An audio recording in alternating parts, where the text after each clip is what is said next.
யாத்ராகமம் 5ஆம் அதிகாரம்.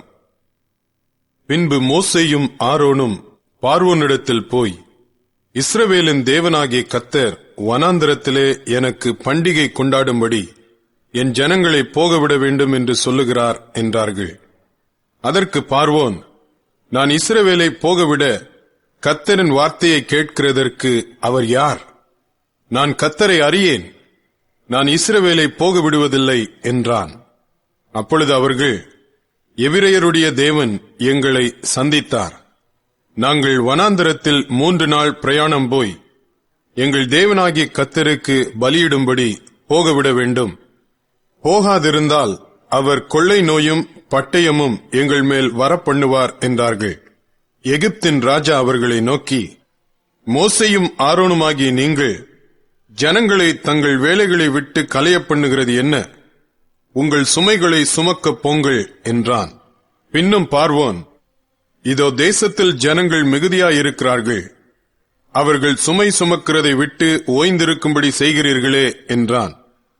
அன்றியும் அந்நாளிலே பார்வோன் ஜனங்களின் ஆளோட்டிகளையும் அவர்கள் தலைவரையும் நோக்கி, செங்கல் வேலைக்கு நீங்கள் முன்போல இனி ஜனங்களுக்கு வைக்கோல் கொடுக்க வேண்டாம், அவர்கள் தாங்களே போய் தங்களுக்கு வைக்கோல் சேர்க்கட்டும்.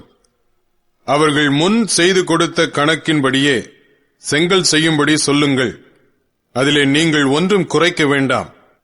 அவர்கள் சோம்பலாயிருக்கிறார்கள், அதனால் நாங்கள் போய் எங்கள் தேவனுக்கு பலியிடுவோம் என்று கூக்குரலிடுகிறார்கள். அந்த மனிதர் மேல் முன்னிலும் அதிக வேலையை சுமத்துங்கள், அதில் அவர்கள் கஷ்டப்படட்டும். வீண் வார்த்தைகளுக்கு அவர்கள் செவி கொடுக்க விடாதிருங்கள் என்று கட்டளையிட்டான். அப்பொழுது ஜனங்களின் ஆளோட்டிகளும் அவர்கள் தலைவர்களும் புறப்பட்டு போய் ஜனங்களை நோக்கி, உங்களுக்கு வைக்கோல் கொடுப்பதில்லை, நீங்களே போய் உங்களுக்கு அகப்படுகிற இடங்களில் வைக்கோல் சம்பாதியுங்கள், ஆனாலும் உங்கள் வேலையில் ஒன்றும் குறைக்கப்படுவதில்லை என்று பார்வோன் சொல்லுகிறார் என்றார்கள். அப்பொழுது வைக்கோலுக்கு பதிலாக தாளடிகளை சேர்க்கும்படி ஜனங்கள் எகிப்து தேசம் எங்கும் சிதறிப் போனார்கள். ஆளோட்டிகள் அவர்களை நோக்கி, வைக்கோல் இருந்த நாளில் செய்தபடியே உங்கள் வேலைகளை ஒவ்வொரு நாளிலும் செய்து முடியுங்கள் என்று சொல்லி அவர்களை துரிதப்படுத்தினார்கள். பார்வோனுடைய ஆளோட்டிகள் இஸ்ரவேல் புத்திரர் மேல் வைத்த அவர்களுடைய தலைவர்களை நோக்கி, செங்கல் வேலையில் நீங்கள் முன் செய்தது போல நேற்றும் இன்றும் ஏன் செய்யவில்லை என்று கேட்டு அவர்களை அடித்தார்கள். அப்பொழுது இஸ்ரவேல் புத்திரரின் தலைவர் பார்வோனிடத்தில் போய் சத்தமிட்டு, உமது அடியாருக்கு நீர் இப்படி செய்கிறது என்ன? உமது அடியாருக்கு வைக்கோல் கொடாதிருந்தும் செங்கல் அறுத்து தீர வேண்டும் என்று எங்களுக்கு சொல்லுகிறார்கள்.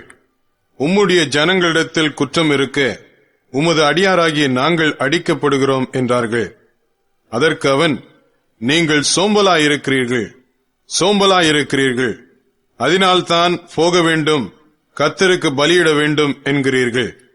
போய் வேலை செய்யுங்கள், உங்களுக்கு வைக்கோல் கொடுக்கப்படுவதில்லை, ஆனாலும் கணக்கின்படியே நீங்கள் செங்கலை ஒப்புவிக்க வேண்டும் என்றான். நீங்கள் ஒவ்வொரு நாளிலும் அறுத்து தீர வேண்டிய செங்கலிலே ஒன்றும் குறைக்கப்படாது என்று சொல்லப்பட்டதினாலே இஸ்ரவேல் புத்திரரின் தலைவர் தங்களுக்கு இக்கட்டு வந்தது என்று கண்டார்கள்.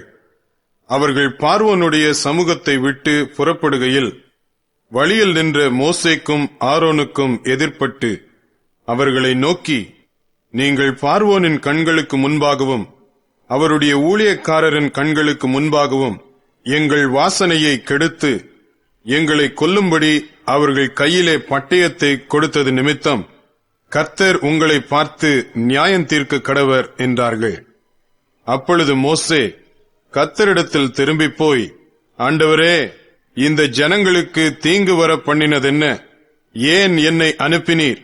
நான் உமது நாமத்தை கொண்டு பேசும்படி பார்வோனிடத்தில் பிரவேசித்தது முதல் அவன் இந்த ஜனங்களை உபத்திரவப்படுத்துகிறான். நீர் உம்முடைய ஜனங்களை விடுதலையாக்கவில்லையே என்றான்.